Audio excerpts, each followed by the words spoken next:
Assalamualaikum warahmatullahi wabarakatuh.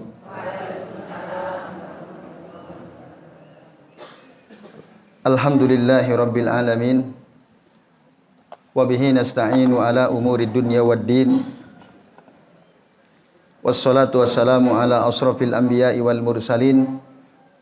Wa ala alihi wa ashabihi wa man tabi'ahum bi ihsanin ila yaumiddin. Asyhadu an la ilaha illallah wahdahu la syarikalah wa asyhadu anna Muhammadan abduhu wa rasuluh.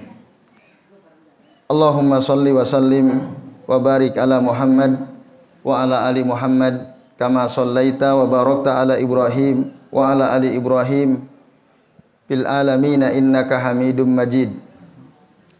Rabbi shrah li sadri wa yassir li amri wahlul 'uqdatam min lisani yafqahu qawli, amma ba'du. Ibu-ibu dan bapak-bapak serta hadirin hadirat sekalian, rahimani wa rahimakumullah. Semoga kita semua yang hadir di majelis ini senantiasa dirahmati Allah Subhanahu wa taala. Amin ya Allah ya rabbal alamin.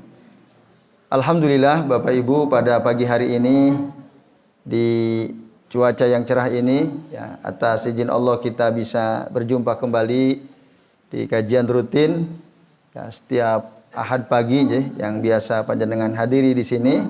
Dan ini Ahad pekan ketiga kita akan melanjutkan ngaji kitab Al-Adab Asy-Syar'iyyah, ya. Adab-adab syar'iyyah dari hadis-hadis Nabi minal ahadis an-nabawiyah, karya Syekh Abdurrahman bin Fahad Ad-Dawsari hafizahullahu ta'ala. Nah, pada kesempatan pagi ini, ibu-ibu dan bapak-bapak, kita akan membahas adab dalam beribadah, ya, dalam beristiqomah ibadah kepada Allah Subhanahu wa ta'ala, yaitu bersikap pertengahan, tawassut wal i'tidal fid din, ya. Dalam beribadah itu kita harus bersikap pertengahan, ya, dalam agama, watarku al-gulu, dan meninggalkan berlebih-lebihan, ya, dalam beragama. Ini yang insya Allah akan kita bahas pada pagi hari ini Bapak Ibu dan hadirin sekalian. Nah, pada bab ini disebutkan hadis muttafaqun alaih, ya, yang disepakati kesahihannya oleh Al-Imam Al-Bukhari dan Imam Muslim, yang diriwayatkan oleh Abu Hurairah radhiyallahu anhu. Kata Abu Hurairah, qala Rasulullah sallallahu alaihi wasallam, Rasulullah sallallahu alaihi wasallam bersabda, la yunjiya ahadan minkum amaluhu. Tidak akan pernah selamat seorang pun dari kalian dengan amalnya, atau amal seseorang itu tidak akan pernah bisa menyelamatkan seseorang di antara kalian. Itu kata Nabi Shallallahu Alaihi Wasallam. Jadi sehebat apapun amalan kita, Bapak Ibu, itu tidak akan mungkin bisa menyelamatkan kita. Penting ini di garis bawahi, ya.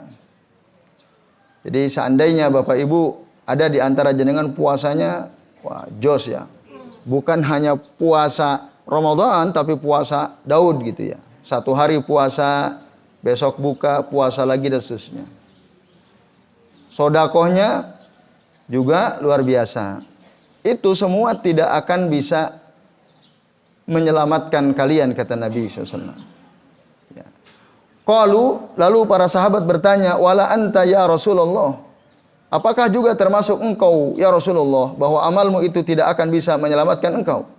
Qala, maka Rasul menjawab, wala ana, termasuk juga saya. Jadi Rasul pun mengatakan diri beliau juga tidak akan terselamatkan oleh amalnya. Illa, kecuali, nah, an yataghammadaniyallahu birahmatin. Nanti dalam hadis yang lain, illa an yataghammadaniyallahu birahmatin wa fadli minhu, atau birahmatin minhu wa fadl. Kecuali, nah, kalau aku, kata Rasul, telah diliputi oleh rahmat Allah dan karunia dari Allah Subhanahu wa taala. Nah, ini artinya kalau Rasul beda dengan kita. Di satu sisi memang amalan beliau juga tidak bisa menyelamatkan beliau dari siksa api neraka ya. Kecuali illa an yataghammadani Allahu bi rahmatin minhu wa fadl. Nanti dalam hadis yang lebih lengkap ya. Kecuali kalau Rasulullah sudah diliputi oleh rahmat dan karunia dari Allah Subhanahu wa taala. Itu bedanya kita dengan beliau. Kemudian kata beliau, saddidu wa qaribu. Ya, saddidu itu berusahalah sesuai dengan sunnah. Wa qaribu. Nah, dan berusahalah dekat ya.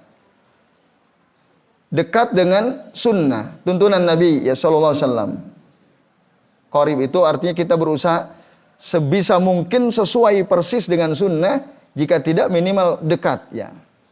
Hampir sesuai dengan yang biasa dilakukan oleh Nabi sallallahu alaihi wasallam. Waqdu wa ruhu wa syai'un minad duljati. Waqdu itu maksudnya Bapak Ibu dan hadirin sekalian, a'azani Allah wa iyyakum ajmain. Berjalanlah kalian di siang hari, waruhu, dan berjalanlah kalian di sore hari. Ini makna letterleknya ya. Nanti kita akan bahas maksudnya apa. Wa syai'un minad duljati, dan berjalanlah kalian ya di malam hari. Dulja itu berjalan di malam hari. Nah, kemudian wal qasda tablugu. Nah, al qasdu itu maksudnya berimbanglah ya, atau seimbanglah, maka kalian akan sampai. Tablugu, kalian akan sampai pada tujuan yang ingin dituju atau dicapai. Hadis muttafaqun alaih. Nah, ibu-ibu dan bapak-bapak serta hadirin sekalian, a'azani Allah wa iyyakum ajmain, itu makna hadis secara zahir ya. Lalu apa pelajaran yang kita bisa ambil dari hadis ini, Bapak Ibu dan hadirin sekalian ya. Yang pertama, Bapak Ibu, dalam hadis ini Rasul mengatakan bahwa kita ini ya tidak ada yang bisa selamat oleh amalnya sebagus atau sehebat apapun amalan seseorang. Artinya kita tidak akan masuk surga. Nanti dalam hadis yang lain, la yudkhilu al-jannata, ya, tidak akan memasukkan surga, la yudkhilu ahadakumul jannata amaluhu. Jadi amal seseorang itu tidak akan memasukkan dia ke dalam surga. Itu amal kita tidak bisa memasukkan kita ke dalam surga. Ini catatan penting pertama, Bapak-bapak, Ibu-ibu ya. Jadi yang memasukkan kita ke dalam surganya Allah itu sebenarnya bukan amal kita, tetapi rahmat Allah, karunia dari Allah Subhanahu wa taala. Oleh karenanya jangan sombong dengan amalan itu. Ya, jangan sombong dengan amalan. Kalau ada di antara kita gitu ya, puasanya kuat, sholat lailnya luar biasa, sodakohnya mantap gitu ya, lalu dia sombong, enggak. Ya, itu tidak akan menjamin kita masuk surga. Itu Bapak Ibu dan hadirin sekalian. Maka Rasul bilang, la yunjiya ahadan minkum amaluhu. Amal seseorang tidak akan bisa menyelamatkan seorang pun dari kalian. Lalu ada orang bertanya, terus bagaimana dong? Dalam Al-Quran surah An-Nahl ayat 32, ada ayat yang berbunyi, udkhulu al-jannata bima kuntum ta'malun. Masuklah kalian ke dalam surga sesuai dengan yang kalian kerjakan. Bima kuntum ta'malun. Bukankah ayat ini mengisyaratkan bahwa kita masuk surga itu disebabkan perbuatan kita? Kan gitu. Amal dong. Nah, para ulama menjelaskan, Bapak Ibu dan sekalian, kita beramal, mampu beramal soleh itu karena apa kira-kira? karena kehebatan kita, karena kecerdasan kita, atau karena taufik dari Allah Subhanahu wa taala? Karena taufik, Bapak Ibu. Itu kalau tidak mendapat taufik, tidak mungkin kita bisa mampu beramal soleh. Itulah ketika kita mendapat taufik dari Allah, itu saat kita mendapat rahmat dan karunia dari Allah Subhanahu wa taala. Ada banyak orang pintar, bacaannya banyak kitab dia sudah baca, bahkan mungkin gelarnya profesor, doktor gitu ya. Tapi karena dia tidak mendapatkan taufik dari Allah Subhanahu wa taala, maka dia tidak bisa beramal soleh. Bahkan ucapan-ucapan yang keluar dari lisannya banyak subhatnya. Ya, kacau gitu ya. Ada tuh. Walaupun dia profesor, doktor, bahkan dari sisi keagamaan disebut kiai gitu ya. Tapi ucapannya justru mengandung subhat, menyesatkan. Itu ada. Nah, ini maka Bapak Ibu dan hadirin sekalian, kan ada orang mengatakan begini. Jadi nanti kalau kamu mati dikubur, ditanya malaikat mungkar dan nakir, kamu bilang saja saya pengikut Kiai Fulan, kan gitu ya. Ada ya? Bilang aja sama malaikat mungkar nakir, saya pengikut Kiai Fulan, selamat kalian katanya. Ya Rob, ya. Ada tuh. Padahal itu ya tokoh besar gitu ya. Profesor, doktor. Tapi karena tidak mendapat taufik dari Allah Subhanahu wa taala, maka yang keluar dari lisannya adalah hal yang subhat, bahkan bisa menyesatkan. Itu. Jadi kita mampu beramal soleh itu semua karena karunia Allah dan rahmat dari Allah Subhanahu wa taala. Nah, maka yang perlu kita cari, bagaimana kita ini bisa mendapat rahmat dari Allah taala. Itu. Bagaimana supaya kita ini mendapat taufik dari Allah Subhanahu wa taala. Nah, ini Bapak Ibu dan sekalian. Maka tadi saddidu. Saddidu itu berusahalah ya sesuai dengan sunnah dalam setiap amalan kita. Yang dimaksud sunnah apa? Sesuai dengan tuntunan Nabi itu. Jangan meremehkan, jangan berlebihan. Atau kalau enggak bisa persis 100%, ya minimal ya dekat ya dengan sunnah, ya mungkin 90% atau 95% kalau kita persentase seperti itu. Nah, ini Bapak-bapak dan Ibu-ibu serta hadirin sekalian, ya azan ya Allah wa iyyakum ajmain. Nah, maka itulah yang di sini, kalau di sini diterangkan, itulah bersikap istiqomah. Istiqomah itu artinya kita menempuh jalan yang lurus. Tidak bengkok ke kanan, tidak bengkok ke kiri. Jadi dalam kita mengamalkan ketaatan seluruhnya, baik amalan zahir maupun amalan batin, atau dalam kita meninggalkan larangan-larangan Allah dan Rasul-Nya, sesuai dengan yang diperintahkan oleh Allah dan yang dicontohkan oleh Rasulullah Shallallahu Alaihi Wasallam. Maka dalam Al-Quran, Bapak Ibu, ya, disebutkan dalam surah Hud ayat 112, ya, Allah Subhanahu wa taala berfirman, "Fastaqim kama umirta." Istiqomahlah kamu sebagaimana diperintahkan. Wa man taba ma'aka, ya, wala tatghaw. Dan barang siapa yang taubat bersamamu, Muhammad maksudnya, wala tatghaw, maka jangan melampaui batas, ya. Innahu bima ta'maluna basir, sesungguhnya Allah itu Maha melihat dengan apa yang kalian kerjakan.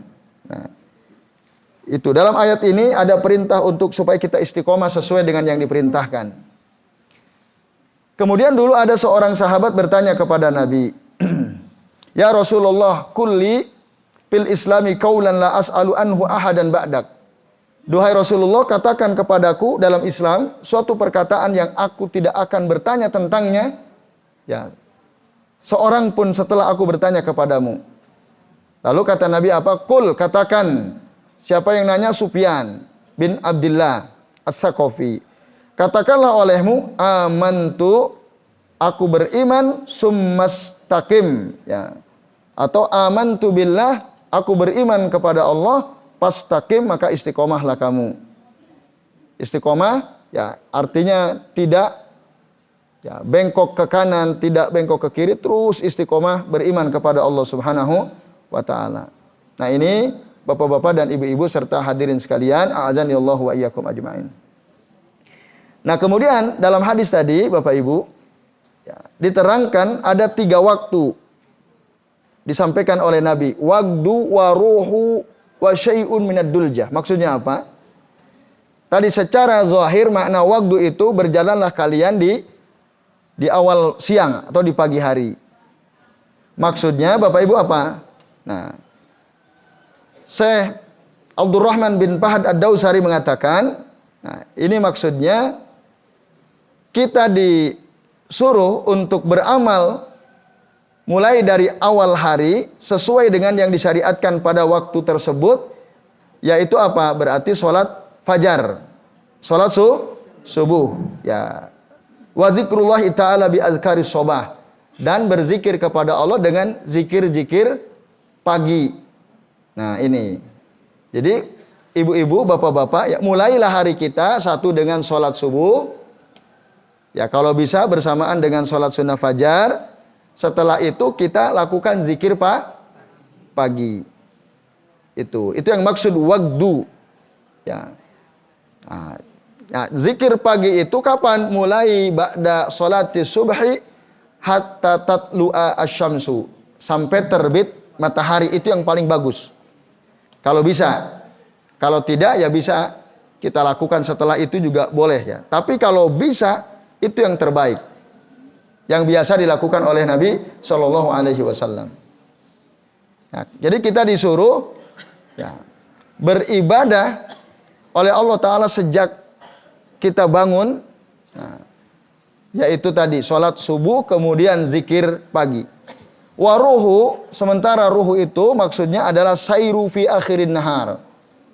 Maksudnya berjalanlah kalian di akhir siang, di akhir hari, yaitu sore. Nah, sore hari yang disyariatkan apa? Salat asar. Wa zikrullahi ta'ala bi azkaril masa, dan berzikir kepada Allah Ta'ala dengan zikir petang. Itu. Bapak Ibu, sudah hafalkah panjenengan zikir pagi sore?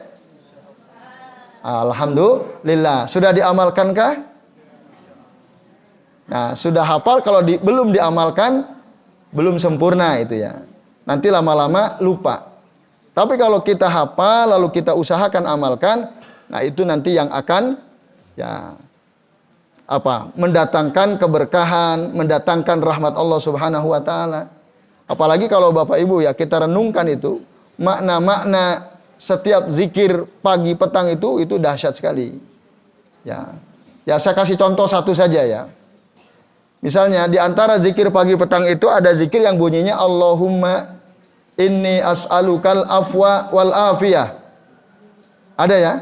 Allahumma inni as'alukal afwa wal afiyah fi dini wa dunyaya wa ahli wa mali. Allahumma astur aurati wa amin rawati.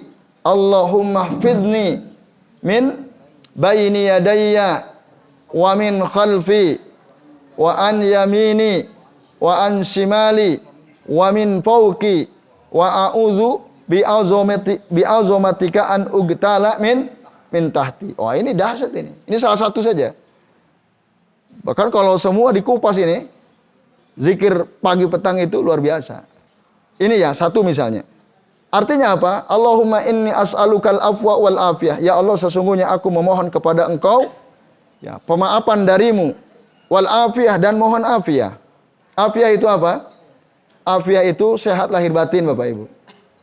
Sehat lahir batin, selamat dunia akhirat. Itu afiyah. Maknanya lebih luas daripada sehat. Nah, maka Rasul mengajarkan dalam doa ini supaya kita minta afiyah kepada Allah Ta'ala. Fid dunya wal akhirah. Di dunia dan akhirat. Lalu diulang lagi. Allahumma inni as'alukal afwa wal afiyah. Ya Allah, sesungguhnya aku memohon kepada Engkau afiyah fi dini, dalam agamaku, wa dunyaya, dalam duniaku, Terus wa ahli, untuk keluargaku. Kalau keluarga berarti anak istriku. Kalau dari seorang istri berarti suami dan anak-anakku. Wa mali, bahkan minta afiah pada hartaku. Allahumma astur aurati. Ya Allah, tutuplah auratku. Wa amin rawati, dan berikanlah jaminan keamanan terhadap rasa takutku. Kita kan kadang-kadang sering takut macam-macam ya Bapak Ibu. Takut besok ya bisa makan atau tidak. Nah, takut nanti anak-anak masa depannya seperti apa dan seterusnya. Banyak ketakutan yang ada pada diri kita. Mintalah jaminan keamanan kepada Allah. Setiap hari minimal 2 kali tadi, pagi petang. Ya, wa amin rawati. Allahumma hfizni. Ya Allah, jagalah aku. Nah, kan. Mim baini yadayya, dari depanku. Terus wa min khalfi, dari belakangku. Wa an yamini, dari samping kananku. Wa an shimali, dari samping kiriku. Wa min fauqi, dari atasku. Terus wa a'udzu bi azamatika, dan aku memohon perlindungan dengan keagunganmu ya Allah. An ugtala min tahti, dari apa? Dari ya mendapatkan mara bahaya dari bawahku. Nah, itu. Ini arti zikir pagi petang yang biasa dibaca oleh Rasulullah Shallallahu Alaihi Wasallam. Rasul saja selalu membaca ini. Masa kita tidak? Ya. Apakah Bapak Ibu kita merasa aman? Tidak kan? Nggak ada jaminan keamanan buat kita kecuali kalau kita memohon kepada Allah Subhanahu wa Ta'ala. Nah, itu salah satu rangkaian zikir pagi petang itu ya kira-kira berapa? Ada berapa? Sekitar 18-19 ya kalau nggak keliru ya. Nah, ini Bapak Ibu dan hadirin sekalian, a'adzanillahu wa iyyakum ajmain. Nah, itu yang dimaksud waqdu wa ruhu. Kemudian wasai'un minad duljah. Maksudnya tadi dulja itu berjalan di malam hari. Artinya kita ya, diperintah oleh Nabi untuk melakukan ya, sesuatu yang sesuai dengan yang disyariatkan pada waktu malam. Yaitu apa? Qiyamul lail. Ya, qiyamul lail. Ya, yaitu sholat lail, berdoa di malam hari, banyak-banyak beristighfar di waktu sahur. Nah, syai'un di sini maksudnya ya, walaupun hanya sebentar, mungkin hanya 2 rakaat saja, lakukan itu.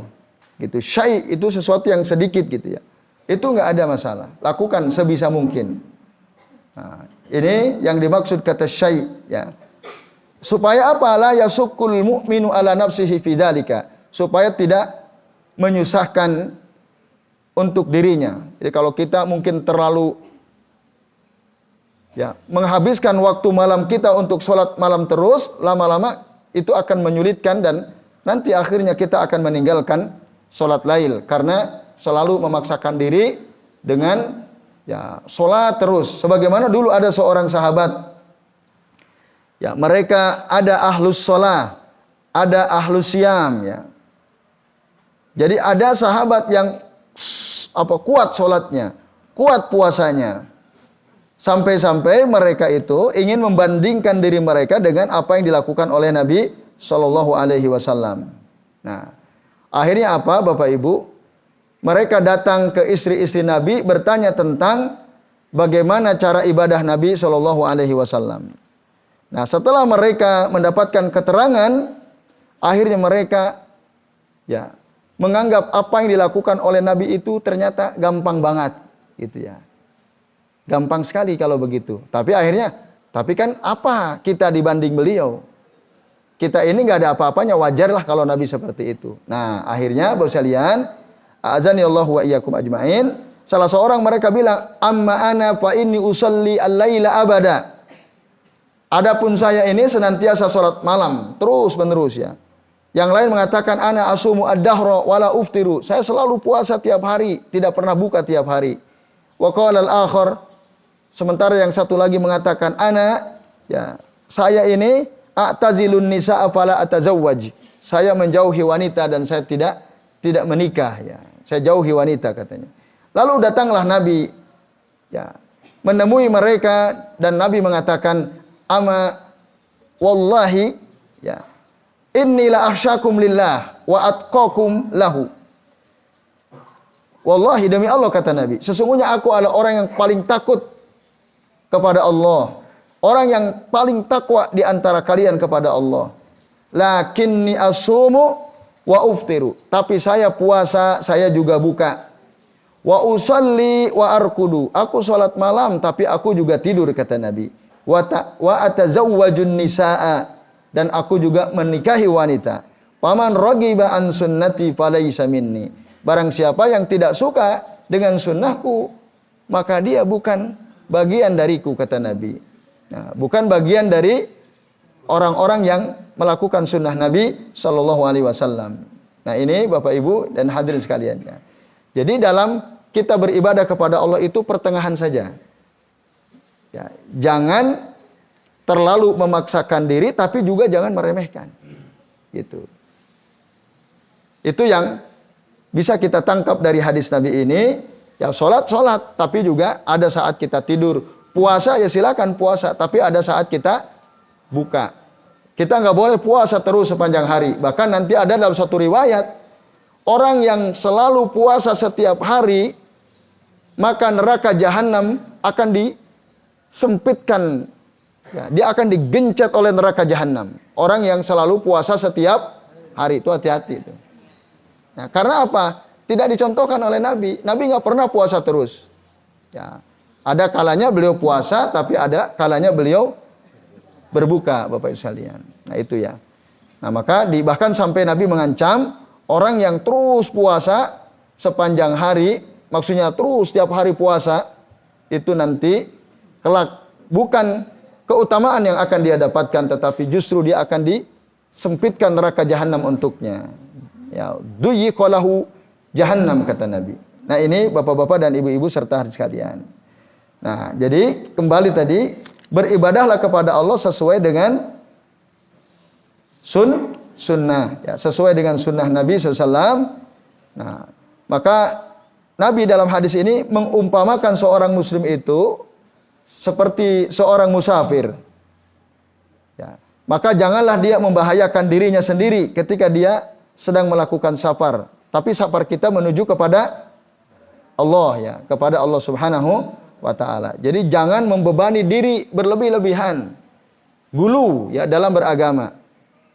Orang yang berlebih-lebihan, gulu dalam beragama, nah ini nanti dia akan merasa kesulitan. Bahkan mungkin dia akhirnya akan terputus dari beribadah kepada Allah Subhanahu wa ta'ala. Maka dalam hadis pun Nabi mengatakan, iyyakum wal guluwa, jauhi oleh kalian bersikap berlebih-lebihan dalam beragama. Ya, iyyakum wal guluwa fid din, fa innama ahlakal ladzina man kana qablakum bil guluwi fid din. Sesungguhnya orang-orang sebelum kalian itu binasa disebabkan karena berlebih-lebihan dalam beragama. Itu artinya Bapak Ibu, yang dimaksud berlebihan apa? Mengamalkan segala sesuatu dalam agama ini yang tidak dicontohkan oleh Nabi.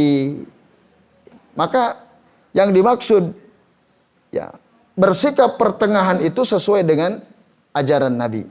Jadi jangan tadi puasa terus, ada puasa yang terus-menerus itu. Namanya puasa dahar itu ya. Puasa dahar itu ya sepanjang tahun kita puasa terus. Itu nggak diajarkan Nabi. Itu gulu itu dalam beragama. Itu. Nah, maka yang terpenting adalah tadi bagaimana kita bisa saddidu tadi. Disuruh oleh Nabi berusahalah sesuai dengan sunnah. Nah, ini Bapak Ibu dan hadirin sekalian. Nah, karena itulah yang akan menyelamatkan kita kalau kita ya, berusaha beribadah kepada Allah sesuai dengan sunnah tuntunan Nabi Shallallahu Alaihi Wasallam. Bapak Ibu dan sekalian, a'adzani Allahu wa iyyakum ajmain. Nah, bahkan di sini dikutip ya, kata Abdullah bin Mas'ud radhiyallahu anhu, al-iktisadu fi sunnati khairun minal ijtihadi fil bid'ati. Bersikap pertengahan ya atau merasa cukup dengan sunnah itu jauh lebih baik daripada kita bersungguh-sungguh dalam perkara bid'ah gitu ya. Jadi lebih baik kita Ya, merasa cukup dengan sunnah. Apa yang diajarkannya itu yang kita amalkan. Jika tidak, kita tinggalkan. Nah, itu. Jadi tidak perlu kita mencari-cari pembenaran untuk suatu amalan yang Nabi sendiri tidak mengajarkannya. Nabi sendiri tidak mencontohkannya. Nah, itulah yang kemudian oleh para ulama disebut dengan bid'ah. Itu sedikit pun jauhi Bapak Ibu ya. Jangan anggap remeh bid'ah, itu bahaya sekali. Nah, ini salah satu dalil penting dari sahabat Abdullah bin Mas'ud ya. Jadi kita berusaha gitu ya, menghabiskan waktu kita untuk mengamalkan satu amalan padahal Nabi tidak mengajarkannya. Bersungguh-sungguh gitu ya, memaksakan diri untuk mengamalkan satu amalan yang tidak diajarkan oleh Nabi Shallallahu Alaihi Wasallam. Nah itu, misal apa? Contoh gampang misalnya, kita sholat terus antara maghrib dan isya, katanya ada sholat awabin ya, ada sholat awabin antara maghrib dan isya, sholat terus dari maghrib sampai isya. Padahal itu tidak diajarkan oleh Nabi Shallallahu Alaihi Wasallam. Nah itu. Atau misalnya ada guru kita mengajarkan zikir gitu ya. Zikir yang dilakukan dari ba'da sholat subuh sampai terbit matahari. Padahal zikirnya itu buatan guru kita sendiri misalnya. Jadi kita yang pertama suruh membaca Al-Fatihah kita hadiahkan kepada Nabi, kepada Syekh Abdul Qadir Jailani misalnya. Lalu dihadiahkan kepada siapa? Guru-guru kita dan seterusnya. Lalu habis itu membaca solawat-solawat yang juga tidak diajarkan oleh Nabi SAW. Lakukan ini dari subuh sampai terbit matahari misalnya. Nah, padahal Nabi sudah memberikan contoh. Kalau kita mau zikir ba'da subuh sampai terbit matahari, maka berzikirlah dengan zikir-zikir yang diajarkan Nabi, yaitu zikir pagi itu. Nah, itu udah ada. Ngapain kita buat-buat yang baru gitu? Yang dibuat oleh orang-orang yang datang belakangan, meskipun mungkin dari guru kita. Tapi kalau tidak sesuai dengan tuntunan Nabi, tinggalkan Bapak Ibu. Ya, kan ada kadang-kadang orang ya datang ke orang yang dianggap orang baik, orang soleh, lalu minta amalan, dikasih amalan. Padahal amalan itu tidak sesuai dengan amalan yang diajarkan dan dicontohkan oleh Nabi. Oh, dia amalkan semangat. Itu ada tuh Bu, yang kayak begitu itu ada. Padahal Nabi jelas ngajarkan, mencontohkan yang biasa dibaca oleh beliau dalam zikir pagi itu apa. Nah, kita malah justru memilih amalan yang bukan yang diajarkan oleh Nabi. Nah, ini itu gulu tuh ya.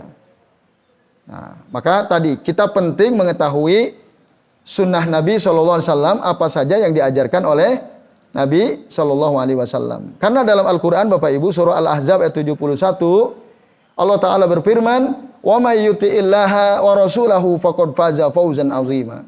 Barang siapa yang taat kepada Allah dan Rasulnya, maka sungguh dia telah mendapatkan kemenangan yang besar.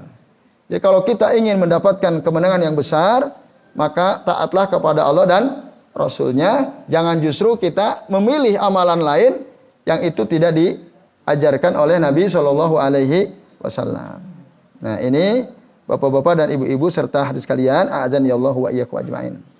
Kemudian ya, pada poin yang ke-10 disebutkan bersikap pertengahan yang masru' yang disyariatkan itu adalah yakunu bitamassuku bima jaa'a fil kitabi was sunnah. Yaitu sesuai berpegang teguh dengan apa yang datang dari Al-Qur'an dan sunnah. Min ghairi guluwin wala taksir. Tidak berlebih-lebihan, tidak pula menganggap remeh gitu ya. Tidak, tapi betul-betul sesuai dengan apa yang diajarkan dalam Al-Qur'an dan sunnah. Bukan mengikuti hawa nafsu dalam beribadah itu. Bukan mengikuti bid'ah, bukan. Yang ya menurut akal kita ini baik. Kan kadang sering ya ada sebagian di antara kaum muslimin menurut akal dia ini baik. Apa salahnya? Apa kelirunya? Menurut akalnya. Padahal apa yang dia pahami dengan akalnya itu tidak sesuai dengan ajaran Nabi Shallallahu Alaihi Wasallam. Contohnya apa? Kira-kira Bapak Ibu? Banyak atau tidak? Banyak ya contoh. Contoh yang menurut akal seseorang itu baik, padahal itu tidak ada contohnya. Ya, saya mau kasih contoh satu ya, yang kemarin ada jamaah itu bertanya ya. Dari waktu ada pengajian di masjid itu, ada tim hadroh gitu ya. Jadi bawa tim hadroh pakai rebana gitu ya. Lalu baca sambil nyanyi-nyanyi. Nyanyi-nyanyi sebelum pengajian atau di tengah-tengah pengajian gitu ya. Bapak Ibu dan hadirin sekalian, menurut akal seseorang ini kan bagus gitu ya. Jadi rame meriah. Betul atau tidak Bapak Ibu? Iya kan? Rame meriah itu ada hadroh. Bagus, apa salahnya? Lagian juga yang dilantunkan dalam lagu-lagu yang disertai hadroh itu apa? Paham nggak? Mungkin juga nggak paham gitu ya. Apa yang dibaca? Mungkin bisa jadi baca sholawat ya. Tapi apakah sholawat itu misalnya yang diajarkan Nabi atau di luar yang diajarkan Nabi misalnya? Atau bahkan mungkin kita nggak paham juga apa yang dinyanyikan oleh para peserta hadroh itu. Nah ini sekalian, ya, contoh yang banyak orang menganggap itu kan baik, rame, meriah dan seterusnya. Apalagi dilakukan dalam masjid. Bapak Ibu, perlu kita ketahui, masjid itu tidak pantas dilakukan di dalamnya tadi memukul-mukul alat musik sambil bernyanyi-nyanyi diiringi oleh alat musik di dalam masjid. Nah itu nggak boleh. Ya, maka tidak perlu itu ngadain atau ngundang hadroh ke masjid. Lalu ada orang bilang, ini kan bagus tadi. Bagus menurut siapa? Menurut akalnya. Pernah nggak Nabi misalnya ketika ada majelis ilmu beliau ya, mengadakan hadroh, sahabat suruh menabuh rebana sambil bernyanyi-nyanyi? Kan tidak pernah ada. Nah, jadi tidak perlu gitu. Ketika ada pengajian di masjid tidak perlu mengundang yang seperti itu. Nah ini contoh ya, karena kemarin ada seorang jamaah bertanya kepada kami, itu bagaimana Ustaz? Ya itu tidak ada contohnya, sebaiknya tidak dilakukan. Apalagi di dalam masjid, karena masjid itu kata Nabi dibangun untuk apa? Lidzikrillah, untuk berzikir kepada Allah. Lissolah, untuk sholat. Nah dalam riwayat yang lain, walitilawatil Quran, untuk membaca Al-Quran, bukan untuk rame-rame dengan alat musik tadi. Nah itu contoh ya Bapak Ibu dan hadirin sekalian, a'azanillahu wa iyyakum ajmain. Menurut sebagian orang itu bagus ya, menurut akalnya. Tapi ya, itu tidak ada contohnya. Jadi itu Bapak Ibu dan hadirin sekalian, a'azanillahu wa iyyakum ajmain. Jadi tadi berpegang teguhlah kepada sunnah, istiqomahlah sesuai sunnah, jangan berlebih-lebihan, jangan menyulitkan diri kita sendiri. Nah, jangan pula kita meremehkan sunnah. Sudah terserah saya lah. Apakah sesuai sunnah atau tidak, yang penting saya ibadah. Nah, itu jangan. Jadi istiqomah, bersikap pertengahan itu maksudnya yang sesuai dengan Alkitab atau Al-Quran dan sunnah. Jadi saya kira ini bapak-bapak dan ibu-ibu serta hadirin sekalian ya, penjelasan adab dalam beribadah kepada Allah Ta'ala harus istiqomah, bersikap pertengahan, tidak berlebih-lebihan dalam beragama. Jadi demikian. Nah, sebelum kami akhiri, barangkali ada di antara Bapak Ibu yang mau bertanya. Ini masih ada sisa 3 menit. Ya, silahkan. Satu. Monggo, Bu.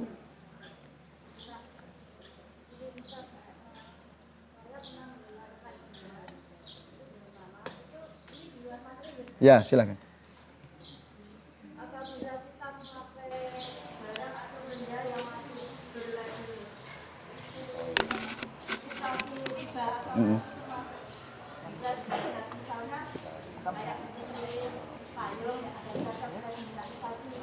Ada buku tulis, krayon, terus?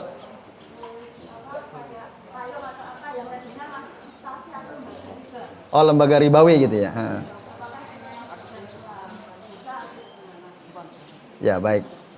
Baik Bapak sekalian dan hadirin hadirat azanillahu wa iyyakum ajmain. Kita memang disuruh oleh syariat ya untuk menjauhi riba ya. Dan jelas riba itu diharamkan oleh Allah Subhanahu wa taala dalam Al-Qur'an, juga diharamkan oleh Nabi sallallahu alaihi wasallam. Banyak dalil yang bisa dikemukakan ya. Yang salah satu yang paling jelas adalah dalam Al-Qur'an Allah Subhanahu wa taala berfirman, "Ahallallahu al-bai'a wa harramar wa harrama riba. Allah menghalalkan jual beli dan Allah mengharamkan riba. Itu jelas haram. Maka segala bentuk ya atau hal yang lahir dari sesuatu yang haram maka dia haram. Jadi ma yatawalladu minal haram fahuwa haram. Ya, sesuatu yang lahir dari perkara yang haram maka dia haram. Itu. Nah, maka sebisa mungkin kita memang menjauhi hal-hal yang berbau ribawi ya dalam seluruh aspek kehidupan kita. Nah, lalu bagaimana dengan tadi menggunakan produk yang ada instansi ribawi gitu ya? Itu Bu ya. Misal ada produk buku tulis, krayon tadi yang dicontohkan, di situ ada label yang kita tahu lembaga tersebut misalnya masih berinteraksi dengan riba gitu ya. Ya sebaik mungkin kita hindari gitu. Ketika masih ada produk yang selamat dari riba maka gunakan itu. Itu lebih aman ya. Itu yang bisa kita lakukan dalam rangka tadi kehati-hatian supaya kita tidak termasuk yang mendukung praktek-praktek ribawi itu ya. Wallahu taala alam bishawab. Ya itu Bu. Masih ada ibu-ibu, bapak-bapak? Nah, alhamdulillah udah habis waktunya ya. Tadi pas bunyi jam 7 ya. Ya baik Bapak Ibu dan sekalian, mudah-mudahan apa yang kita kaji pada pagi hari ini bermanfaat ya. Tadi beribadahlah kepada Allah Ta'ala sesuai dengan tuntunan sunnah. Jangan melenceng ya ke kanan atau ke kiri, atau justru kita mengamalkan amalan yang sebenarnya tidak diajarkan oleh Nabi SAW, dan jangan berlebih-lebihan. Nah, yang dimaksud dengan jangan berlebih-lebihan tadi, jangan keluar dari sunnah. Kalau kita sudah keluar dari sunnah, tuntunan Nabi, maka itu sudah termasuk gulu, atau kalau tidak taksir tadi ya. Meremehkan sunnah atau berlebih-lebihan melebihi daripada apa yang diajarkan oleh Nabi. Jadi itu kesimpulan yang bisa kami sampaikan. Terima kasih atas perhatiannya Bapak Ibu. Dan kami akhiri sebelum waktu kami kembalikan ke pembawa acara. Kami akhiri wassallallahu ala Muhammadin wa ala alihi wa sahbihi wa baraka wa sallama alaihim ajma'in. Billahi taufiq wal hidayah. Wassalamualaikum warahmatullahi wabarakatuh. Ya.